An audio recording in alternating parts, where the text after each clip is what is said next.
Welcome back to Opinion Journal Live. We had breaking news out of Israel this morning. A prominent Israeli newspaper reporting that Prime Minister Benjamin Netanyahu and Defense Minister Ehud Barak may want to strike Israeli nuclear sites before the U.S. election.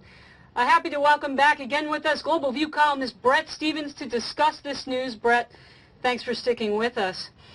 Bret, is this report reliable? Who are these commentators, and should we listen to what they have to say? You had a bit of a slip of the tongue. Iranian nuclear sites. The Iranians would like to hit the Israeli nuclear site, but so we know what we're talking about. Okay. So, look, you actually ask a great question, because the Israeli media, I was the former editor-in-chief of the Jerusalem Post, the Israeli media isn't quite like the U.S. media. There is a lot of, I heard someone, or I know some guy, or someone I was in the army with is now in this ministry, and so you have to take Israeli media reports with a certain grain of salt. This particular report seems to come from genuinely reliable sources, reporters I trust.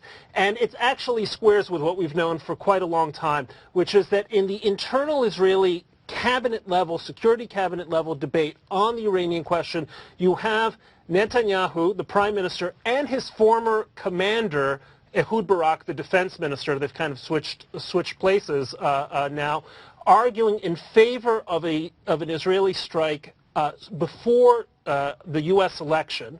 And then you have a number of skeptics on the other side who are in the intelligence ministry, defense ministry, who are not so sure it's a good idea. And, you know, you have to appreciate the Israeli dilemma. I mean, we have this idea of Israel as this invincible country. They struck Iraq successfully. They struck the Syrian reactor successfully. This is a very tough mission. It's at a much greater range. It's at the very outer periphery of Israel's capabilities. And it's a question that also involves more than just the kinetic aspect. There's a political aspect as well. I think the view in Israel is, if Israel strikes before the election, they're going to get more or less a green light from the United States.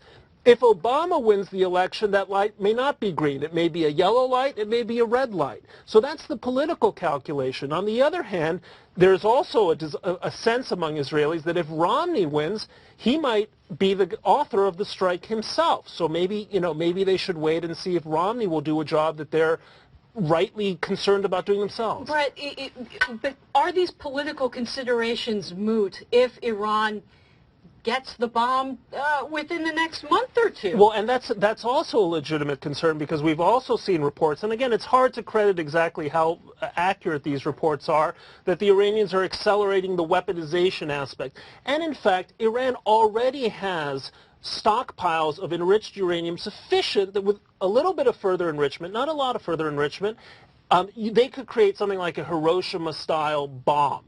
You know, bombs don't, they come in simple models and they come in complex models, and it's not so hard to make the relatively simple gun-type Hiroshima bomb. So there are reports that the Iranians are also looking at the same calendar, the same timetable the Israelis are, and thinking, better we get a bomb as soon as possible, because Israel's own calculations seem to be connected to America's electoral calendar. So this is becoming, you know, really a game of three-dimensional chess here.